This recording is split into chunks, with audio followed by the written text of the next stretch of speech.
Bienvenidos a este panel que tiene el objetivo de continuar promoviendo los debates y discusiones en torno a la Gran Depresión del año 1929 y sus consecuencias para el desarrollo económico de los países de la región caribeña, en especial Haití, tal como lo expone el historiador económico Guy Pierre en su libro La crisis de 1929 y el desarrollo del capitalismo en Haití, una perspectiva de larga duración y una coyuntura perdida. Nuestro panel de esta noche está integrado por el autor Guy Pierre de la Universidad Autónoma de la Ciudad de México y que nos honra realizando parte de sus investigaciones en nuestros fondos y colecciones aquí en el Archivo General de la Nación.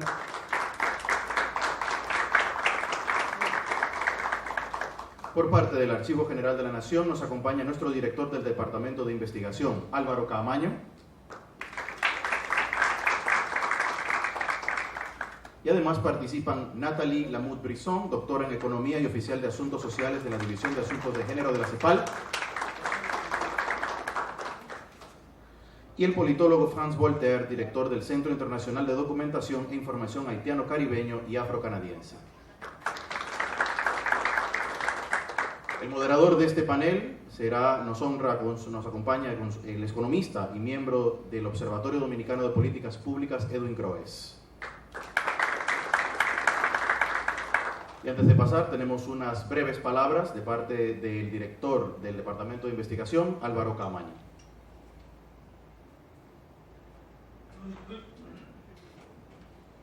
Buenas noches, bienvenidos a esta actividad de alta interacción cognitiva para el Archivo General de la Nación y en nombre del doctor Roberto Casá, quien no puede estar aquí por causas ajenas a su voluntad, le damos la bienvenida, a la vez que exhortamos a todos los interesados en investigación que pueden acercarse al Archivo General de la Nación, al Departamento de Investigación, donde nosotros canalizaremos cualquier inquietud que tengan y a su disposición los fondos, colecciones y todo el aval documental que tiene esta institución para hacer historia y para producir conocimiento sistematizado, construcción de conocimientos que se necesitan para el desarrollo de nuestra nación.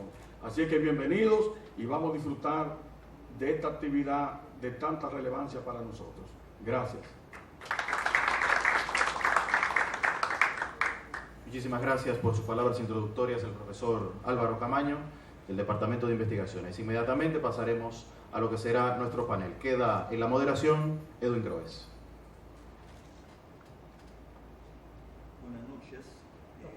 Primero, un agradecimiento a los responsables del Archivo General de la Nación y principalmente al doctor Roberto Casá por invitarnos a participar en este evento. Tengo que decir que mi intervención es en tanto que editor del libro de mi amigo Guy Pierre.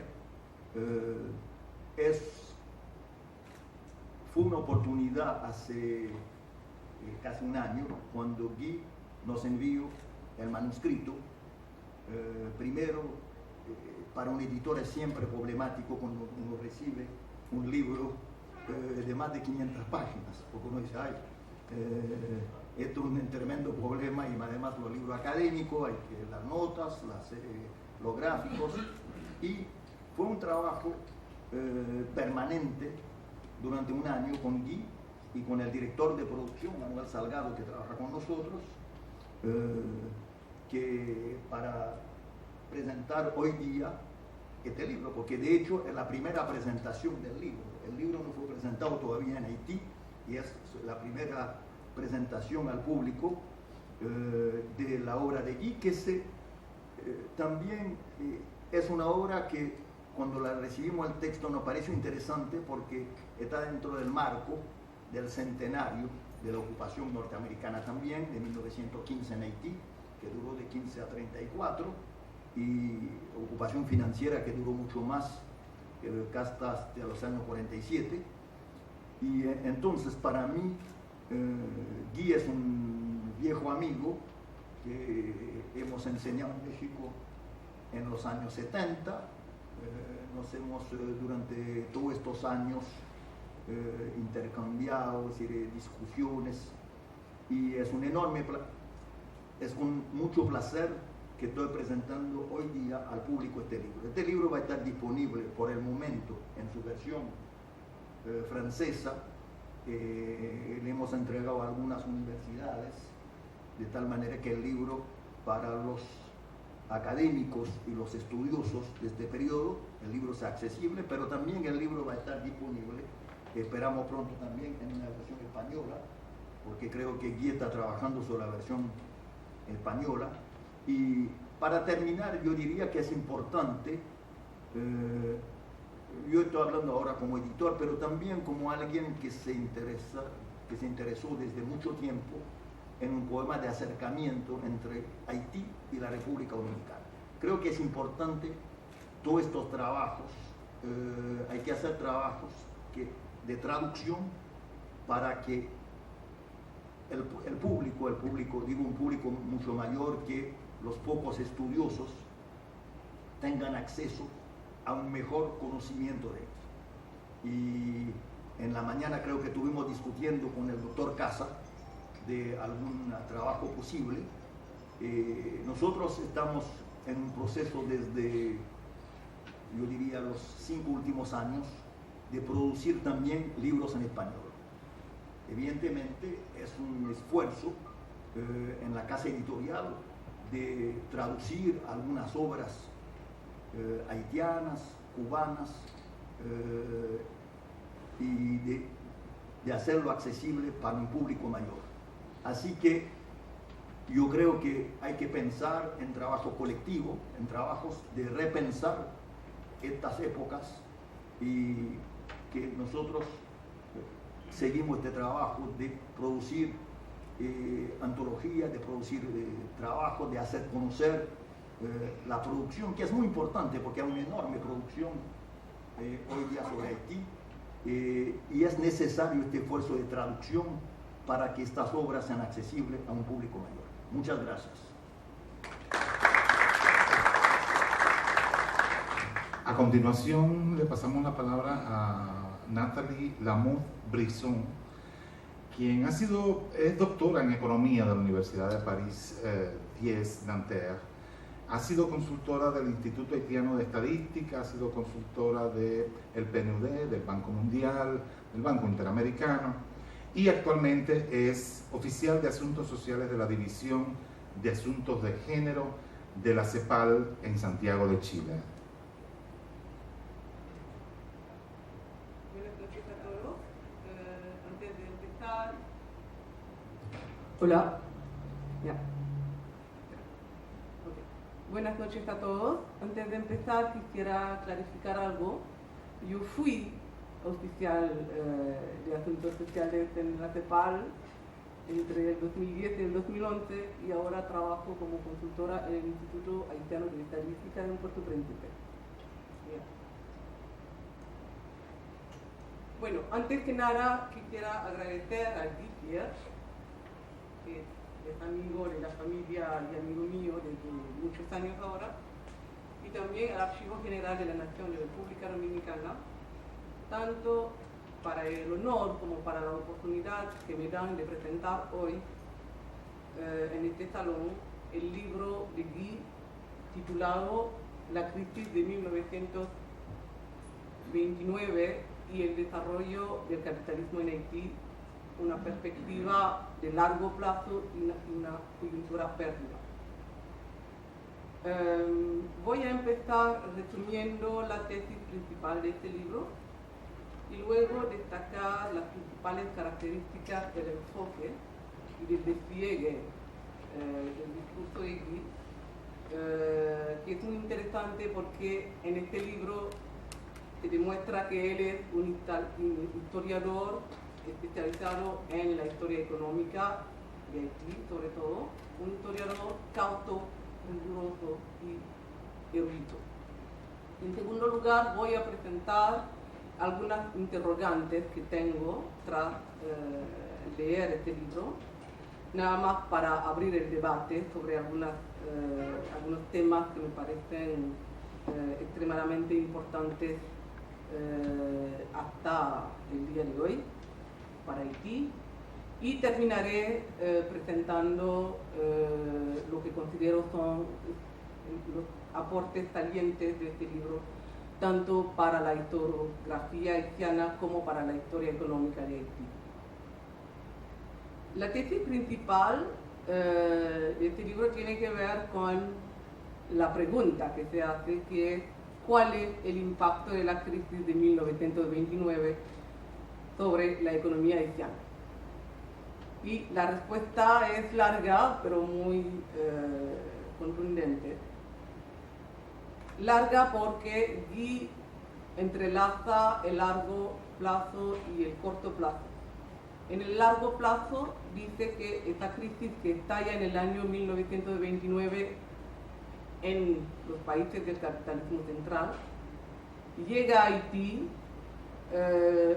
pero viene precedida de una crisis interna de mala cosecha de los productos agrícolas que se exportaban en este momento, y que esta crisis provoca el aceleramiento de unos cambios estructurales, sobre todo provoca el desarrollo de sectores capitalistas en la economía haitiana.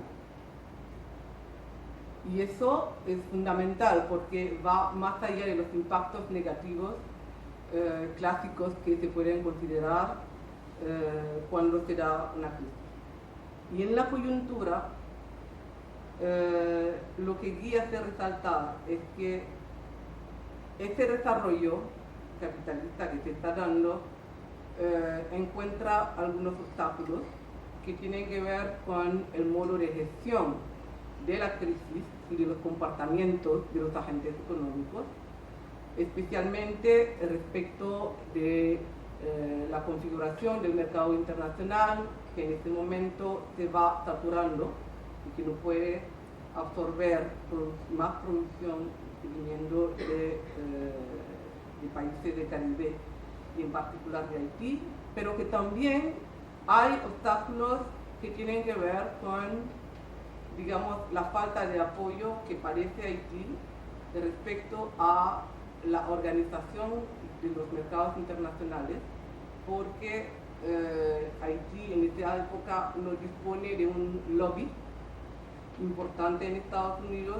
ni tampoco dispone del apoyo del capital bancario internacional, que en este momento era un actor determinante en la gestión de la crisis.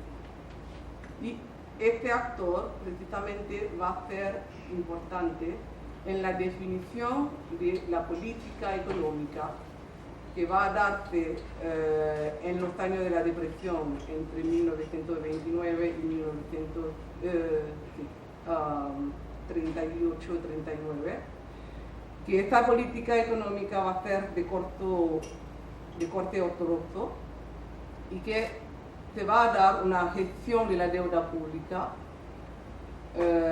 basada en el reembolso acelerado de un préstamo que había contraído Haití en 1922, y la gestión de esa deuda pública esterilizó los recursos financieros que el Estado haitiano hubiera podido dedicar a la construcción de capacidades de producción locales, nacionales, y que la política deflacionaria, o sea, procíclica, vino a cerrar las oportunidades de crédito para las empresas industriales, y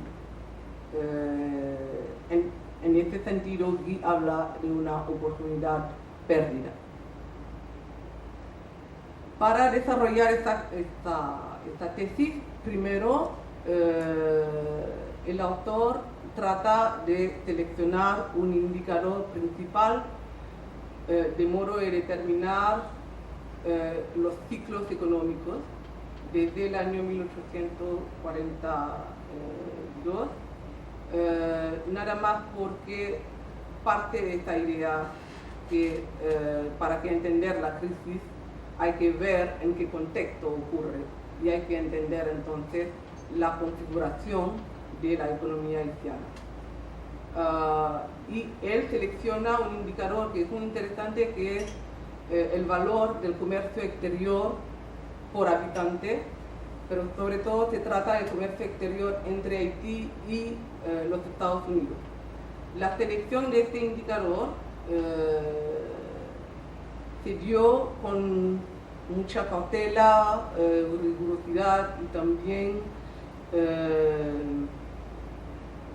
mucha transparencia, en el sentido de que claramente las fuentes sobre las cifras de la economía haitiana y de sus relaciones con los demás países, Francia, Estados Unidos, etc., no son suficientes como para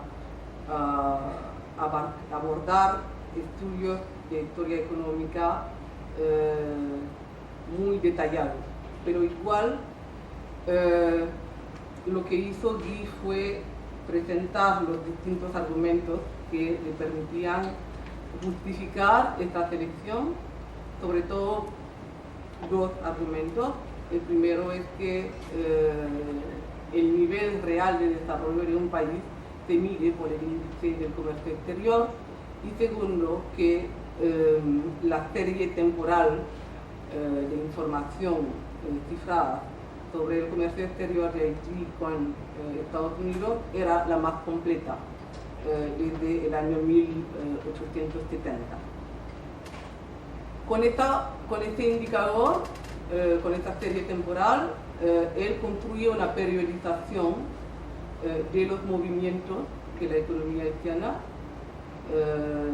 pero vamos a decir más bien de la economía que se relaciona con el capitalismo central, y allí encuentra dos grandes ciclos de tipo Kondratiev. Un primer ciclo que va del 1848 al 1906, con dos movimientos, un movimiento A de crecimiento, 1848 y 1871, y otro movimiento B, el de la desaceleración del crecimiento, que va de 1871 a 1906. Encuentra también un segundo ciclo de tipo Kondratiev entre 1906 y 1920. Hay que recordar que en el año 1920 estalla una crisis a nivel de los países del capitalismo central, y también un segundo movimiento B de tipo Kondratiev entre 1921 hasta 1939. Y es en este segundo movimiento B de tipo Kondratiev que se va a desplegar el impacto de la crisis del 1929. Esta periodización la hace sobre la base de las cifras, pero luego desarrolla lo que podríamos llamar una historia total, con una mirada braudeliana articulada a un pilar marxista, tratando de ver primero cuál es la configuración de la economía haitiana en los distintos años, los distintos movimientos de tipo Kondratiev, viendo tanto la inserción de esta economía en la economía mundial, pero también la configuración interna, cómo se conforma el mercado interno, cómo evoluciona, y también lo hace tomando en cuenta la gestión de las finanzas públicas, como el comportamiento del capital financiero internacional, especialmente de los grandes bancos estadounidenses. También se trata de una historia total en el sentido de que se despliega tanto en lo macro como en lo micro. En lo micro examina las estrategias de las empresas, especialmente estadounidenses, pero algunas son francesas también, que van diseñando los contornos de la configuración de la economía nacional, y eso lo va a hacer viendo, por ejemplo, tanto las empresas financieras como la First National City Bank of New York, el Banco Nacional de Haití, que era en realidad un banco con capitales franceses, y también las empresas con capital norteamericano que se establecieron en la época de la ocupación norteamericana del país. Por ejemplo, la Haitian Sugar Company, viendo cómo todas estas empresas desarrollan estrategias para construir monopolios, para también sacar provecho de los acontecimientos que tienen que ver con el impacto de la crisis o sencillamente con la preservación, digamos, de los intereses de las inversiones hechas en el país. También se trata de una historia total en el sentido de que Guy se interesa mucho en los procesos en los cuales se tejen las políticas económicas, donde se entrecruzan ideas, intereses e instituciones, con elementos muy interesantes como para escribir más allá una historia del pensamiento, de las reflexiones económicas en el periodo de la depresión. Y para finalizar, es también una historia total en el sentido de que toma en cuenta el conjunto de relaciones sociales e incluso el lugar de los trabajadores, de las masas populares, tratando de ver especialmente cómo la crisis impactó las condiciones de vida de los trabajadores a pesar de la escasez de las fuentes al respecto. Ahora bien, en términos de preguntas o interrogantes, habría muchas que hacer, pero voy a concentrarme en dos que son preguntas para ti, que todavía no hemos discutido. La primera tiene que ver con la periodización que hace de los movimientos de la economía. No sé lo que nos aporta la caracterización de estos movimientos en términos de ciclos de tipo Kondratiev. Quizás aquí Guy me dirá que soy demasiado apegada a los trabajos de Kondratiev mismo, pero es una pregunta que me parece que habría que discutir. Kondratiev, cuando presenta los ciclos económicos, trabaja sobre 4 países que son Inglaterra, Alemania, Francia y Estados Unidos, para los años 1780 hasta los años 1920. Y lo otro es que partiendo efectivamente de series temporales de precios y de índices de producción industrial y agrícola, Kondratiev dice que encuentra un movimiento A de crecimiento, un movimiento B de decrecimiento, ¿ya? Pero también él busca en las estructuras mismas del capitalismo un proceso endógeno. O sea que el punto de pasaje, digamos, o el vuelco de la coyuntura, el pasaje de la fase A a la fase B, tiene que ver, para Kondratiev, con el agotamiento de la rentabilidad de la inversión. Lo que pasa es que Guy demuestra muy claramente, analizando las fases de movimientos del índice del valor del comercio exterior de Haití con Estados Unidos por habitante, demuestra que las crisis, o sea que son más bien crisis exógenas, o sea que vienen del capitalismo central, que pasan por los precios de los productos agrícolas que exporta Haití hacia Estados Unidos, pero también hacia Francia, y que por lo tanto no veo muy bien, digamos, mecanismos endógenos a la propia economía de Haití, que es bastante heterogénea, en el sentido de que claramente hay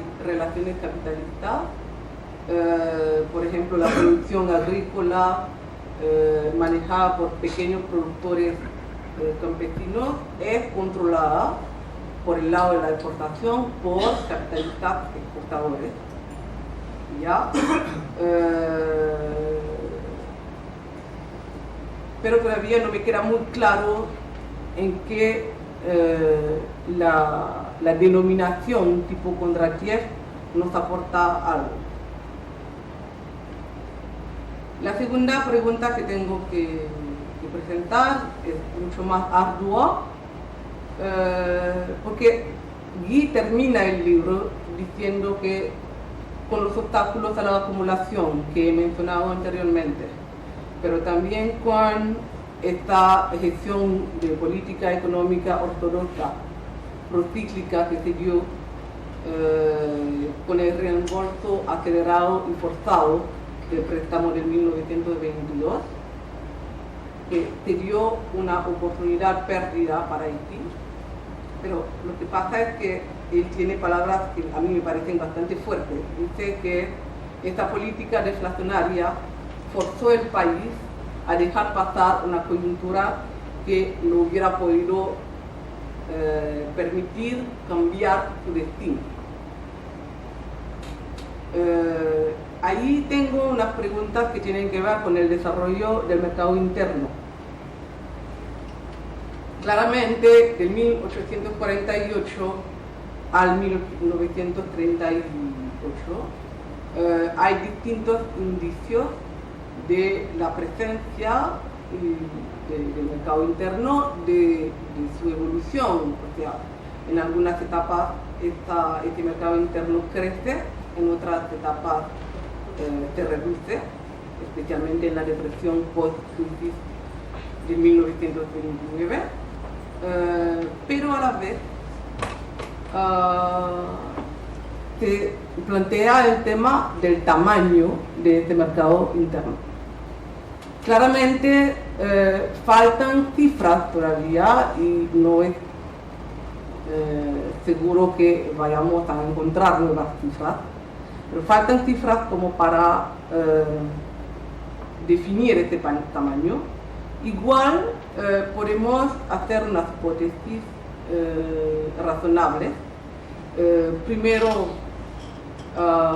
podríamos decir que a partir de la independencia, sobre todo, se desarrolla una economía campesina que crece sobre la base de una lógica extensiva, y que este tipo de economía implica que la producción crece casi al mismo ritmo que el de la población, o sea que no hay progresos cumulativos y por lo tanto no se genera un crecimiento secular sustancial de la producción por habitante. Y el segundo elemento es que incluso con el desarrollo de las relaciones capitalistas que vienen con la implementación de empresas de producción industrial o de producción agroalimentaria, tanto pequeñas empresas haitianas como grandes empresas estadounidenses, la capacidad de asalarización de la población aparentemente fue bastante limitada. Todavía faltan las cifras para todas las empresas norteamericanas, pero por ejemplo la plantación Dauphin tenía entre 2.000 a 3.000 empleados asalariados. Y lo otro es que Guy demuestra claramente cómo todas estas empresas tienen una política de fijación de los salarios que va en detrimento de los intereses de los trabajadores, en el sentido de que estos salarios ni siquiera llegan al nivel necesario para la reproducción de la fuerza de trabajo. Entonces, en un contexto como este, ¿cómo desarrollar un mercado interno, o sea, una producción interna y un mercado interno que podrían, entre comillas, cambiar el destino. Guy mismo identifica lo que él llama las condiciones necesarias para poder justamente desarrollar una política de crecimiento del mercado interno. La primera condición es la instauración de barreras aduaneras respecto a las materias primas y a los capitales.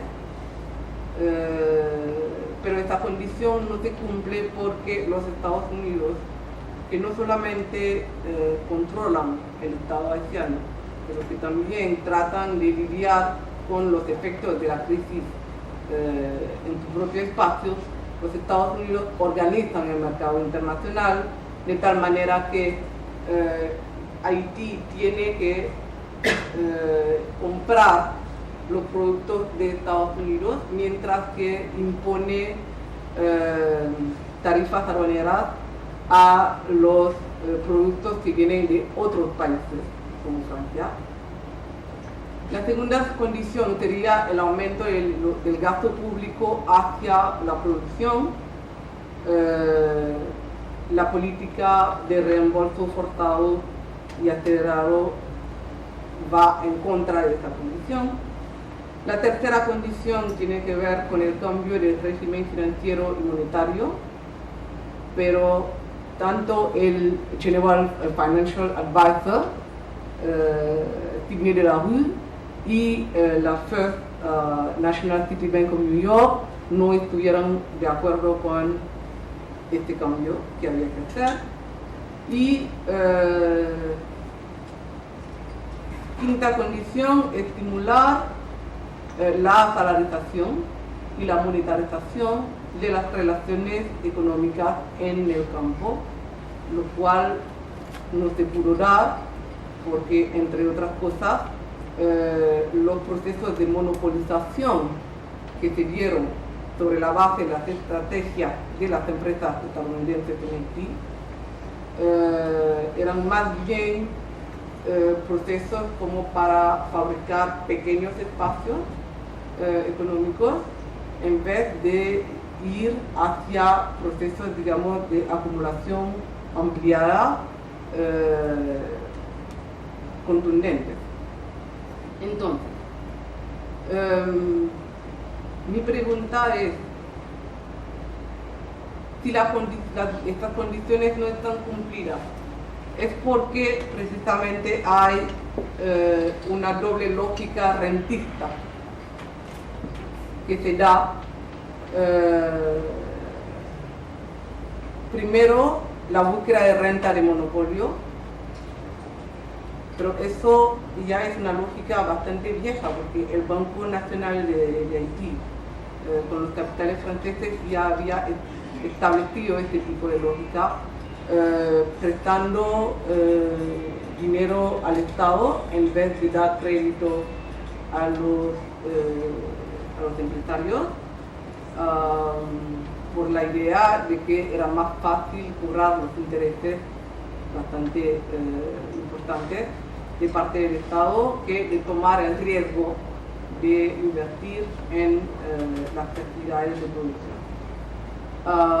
También una lógica rentista en los procesos de captura de renta financiera, porque, por ejemplo, como lo demuestra muy bien Guy, la First National City Bank abogó para el reembolso porque tenía sus propios intereses para captar los recursos de ese reembolso y captarlos y también, no, está bien, y también recuperar los intereses pagados sobre la base de este reembolso. Entonces, Guy mismo dice que por una parte es necesario desarrollar la producción en Haití, pero a la vez reconoce que los distintos comportamientos de los agentes económicos, sobre todo de las empresas estadounidenses, no van en ese sentido. La Hasco, por ejemplo, la Haitian Sugar Company, ha casi destruido el pequeño mercado interno que se había ido desarrollando con pequeñas industrias azucareras, precisamente para establecer su monopolio. Por lo tanto,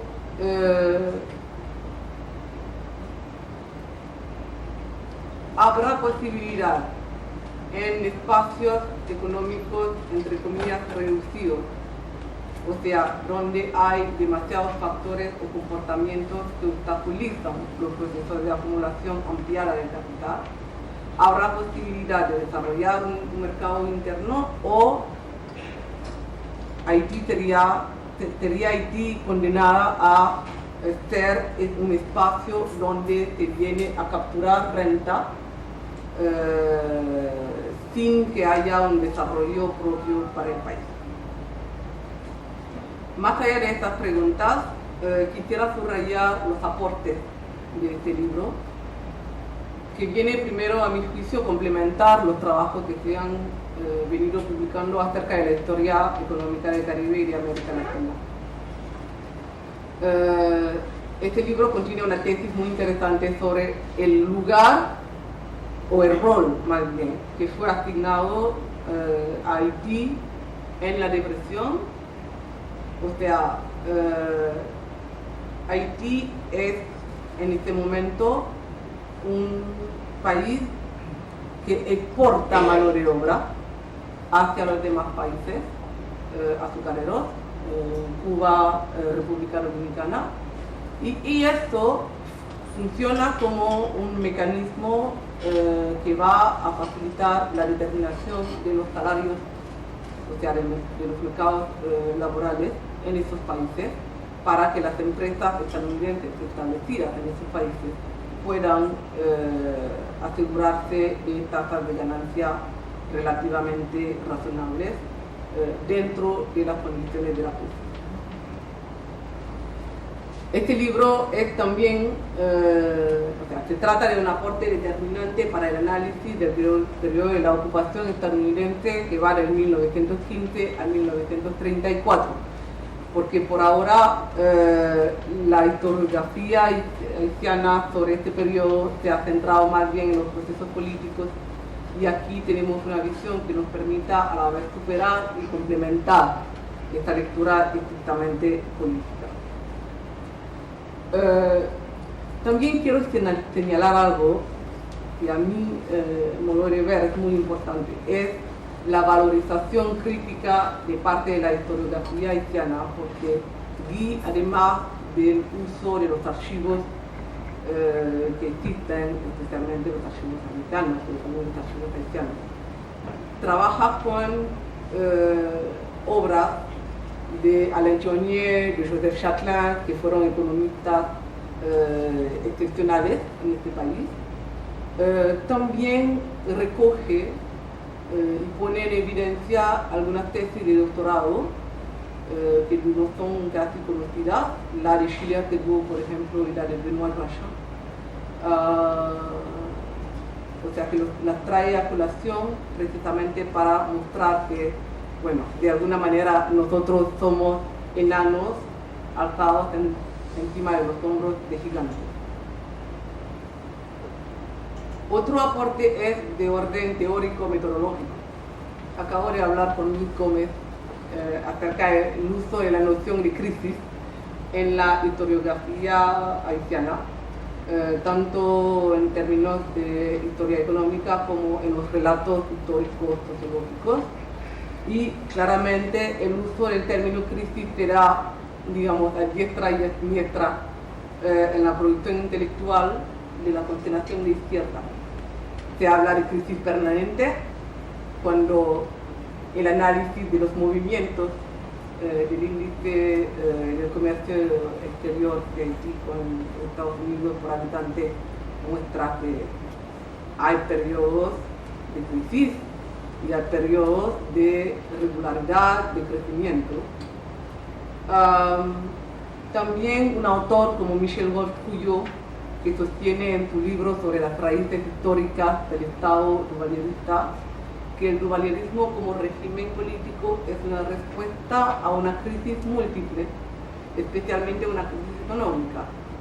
Pero al analizar bien lo que Couillot describe como crisis, no se trata de una crisis, sino de procesos en evolución gradual.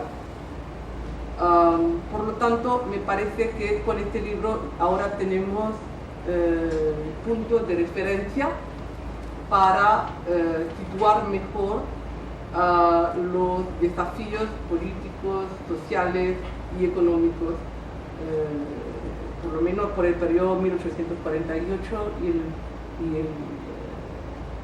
1938.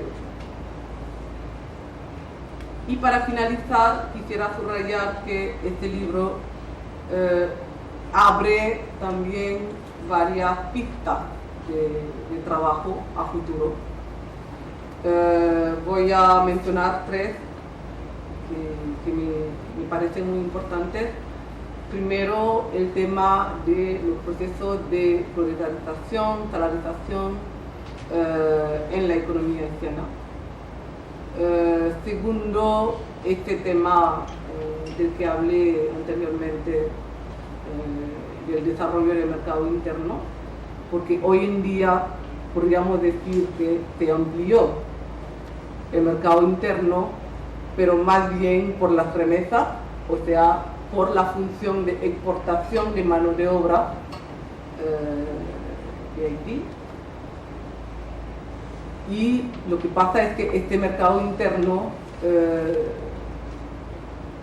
se centra más bien en productos importados, porque ya los procesos de construcción de capacidades productivas, de oferta de bienes y servicios en Haití están por lo menos trancados. Y para finalizar, quisiera mencionar el tema de los procesos de construcción y de formación de las políticas económicas, ya sean políticas fiscales, industriales o monetarias. En este libro hay un análisis muy detallado, muy fino de la formación de estas políticas, de los intereses, del juego de intereses, pero también de todos los argumentos que se despliegan para justificar o apoyar tal o tal elección en términos fiscales o monetarios. Gracias.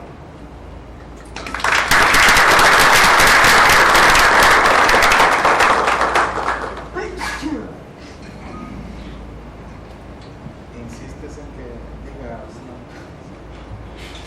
Bueno, la mayoría de ustedes no me conocen. Yo estoy aquí como pichón de investigador, de historiador económico, ya que hace un par de años comencé a hacer trabajo de historia económica de temprano del siglo XX en República Dominicana.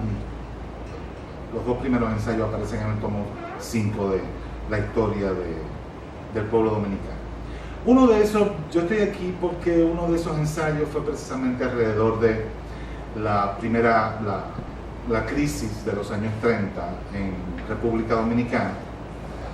Yo entendía que, aparte de que en términos generales era algo que de historia mundial me interesaba mucho, entiendo que existía y aún existe un gran vacío de investigación y de conocimiento acerca de qué fue exactamente lo que ocurrió allí, en aquella década tan larga y de tan profunda crisis, de la cual emerge de repente un periodo de crecimiento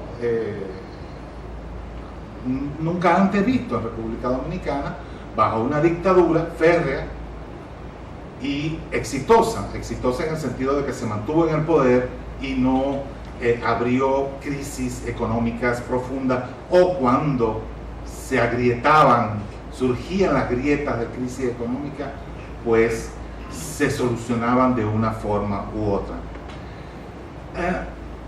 Las lecciones que yo saqué de ese periodo, una de ellas precisamente la obra de Guy Pierre viene a comenzar a llenarla, a tender puentes, y es también una ausencia de estudios de las diferentes economías del archipiélago caribeño sobre ese periodo. En el caso de Centroamérica, la literatura es mucho más rica. Hay una literatura sobre la crisis de los años 30 y en general de la historia económica del siglo XX de Centroamérica, ha sido mucho más rica que en el caso dominicano. Pero ese periodo en particular es bastante vacío. Pero también yo solamente conozco como un tercio de la obra de Guy, que muy amablemente me envió una traducción al español. De eso que conozco de la obra, yo no hablo muy bien francés. Si lo hubiera tenido en copia dura en francés, quizá lo hubiera entendido la lectura y tuviera una idea más completa de como las maravillosas observaciones de Lamothe Brisson. Pero a mí me parece que con este libro de Guy Pierre, cuando esté traducido al español sobre todo, se comienza a tender un puente de pensamiento interesante, de ver la crisis del 30 como de la década de los 30 como isla española más que como Haití fragmentado y Dominicana fragmentado. Y solamente quiero plantear dos temas adicionales. Una, desgraciadamente yo no comparto bueno, alguna vez en mi vida lo compartí por mucho tiempo, pero ya no comparto esa idea de que es posible el desarrollo económico sostenido, doméstico, centrado en el mercado doméstico de ninguna de nuestras islas, ni de las más grandes ni de las más pequeñas, e incluso ni siquiera cuando las más pequeñas se han unido, caso del CARICOM, ha sido posible pensar en la posibilidad de un crecimiento económico sostenido de largo plazo, centrado en los mercados domésticos. No hay posibilidad de pensar, pienso yo, en un desarrollo sostenido de estas islas sin que uno tome en cuenta dos perspectivas. Una, si sigue fragmentadas solamente mirando al comercio internacional, al mercado mundial, es que se van a poder desarrollar como individual, como islas, como economías individuales. Y dos, si eslabonadas, unidas, pues ya eso se intentó en esa perspectiva, y fue Trujillo que la frustró entre 1939 y 1941, que es de donde viene la idea esa de que Dominicana es el granero del Caribe. Con la Segunda Guerra Mundial, las islas del Caribe inglés estuvieron separadas, y sobre todo después con la existencia y la agresividad de los submarinos alemanes, el Caribe inglés se desconectó de Inglaterra. Inglaterra le pide a los Estados Unidos que diseñe un plan para alimentar a esas islas que no eran autosuficientes. Ese plan es diseñado entre las autoridades inglesas y las norteamericanas, y se le plantea a República Dominicana, sobre todo a Trujillo, y era plantear un largo corredor que iba desde Cuba hasta las últimas de las islas, Santa Lucía, Dominica, Guadalupe, plantear un puente que transcurriera por la menor cantidad de agua posible. Eso significaba que las conexiones marítimas iban a ser mínimas y que se iban a cruzar todos los territorios nacionales, desde la Florida, pasando por Cuba, cruzando a toda Cuba, cruzando República Dominicana, cruzando Puerto Rico, continuaba hacia las islas del Caribe. Eso hubiera sido maravilloso y eso podía haber establecido la primera posibilidad de uno mirar al mercado doméstico caribeño como conjunto y como posibilidad, porque ya estamos hablando de, si eso fuera hoy, si eso lo implementáramos hoy, estamos hablando de unos 40 millones de habitantes. En el caso de la Hispaniola, si hubiera una especie de federación o lo que sea, también la isla Hispaniola adquiriría un tamaño de masa crítica interesante de alrededor de los 20-25 millones de habitantes, que fue como Corea empezó. Pero fíjense que ni siquiera Corea pudo despegar contando con un mercado interno de ese tamaño. México, 50 millones de habitantes tiene México ahora. Y ni siquiera México puede contar con su mercado interno para despegar. ¿Ya? Y tiene un TLC con Estados Unidos. Entonces, creo que toda perspectiva que se ancle en la posibilidad del desarrollo sostenido a través del mercado interno, planteado como comparativa de lo que realmente pasó, es una comparativa difícil. Pero de todas formas, mis comentarios van a ser mucho mejor fundamentados cuando yo lea el libro. Sin embargo, yo felicito el libro como uno de los primeros puentes fuertes que se establecen intelectualmente en el área económica para hacer un análisis conjunto de esa década, en particular de la década del 30.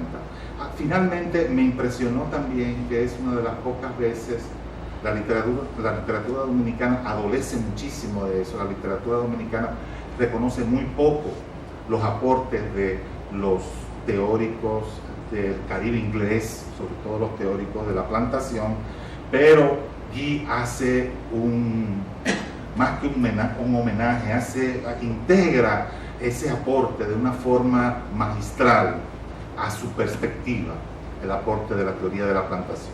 Sin más, presento aquí, experto en historia económica de la región caribeña, y que muy pronto se supone que vamos a contar con su obra en español.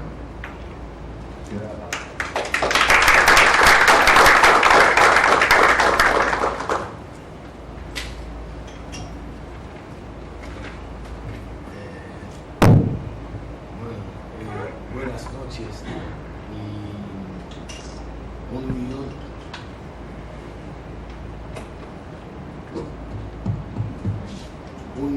Me escuchen, ¿no? 1 millón de gracias para todos ustedes, ¿no?, que se desplazaron para venir aquí y a la casa, al archivo AGN, ¿no? Y este viejo amigo mío, Roberto, que no está aquí con nosotros porque tiene otro compromiso, y a una vieja amiga, ahora amiga, pero primero era su mamá, la gran amiga, ¿no? Algo así, ¿no? Entonces ella, la niña, ¿no? Sustituyó a su mamá, ¿no? Y este gran amigo, Franz, ¿no?, que ha aceptado a publicar el libro después de haberlo revisado, algo así. Yo no voy a presentar el libro, sino hacer una especie de historia del libro, cuál es la motivación que me llevó a escribir. Yo creo que debería de dedicar el libro a los estudiantes míos en la universidad la UAM, Universidad Autónoma Metropolitana, donde trabajé durante varios años, y que es con estos estudiantes de historia económica y me apasioné mucho de los problemas de crisis, de ciclos, algo así, como si fuera un amor, siempre vieja discusión con otros amigos que no creen en los ciclos, ¿no? Pero me agarré ahí y los estudiantes me estimularon así. La otra razón por la cual he escrito el libro es que la economía haitiana me interesa mucho, es este gran atraso el país tiene respecto a sus vecinos. Ha de haber una explicación.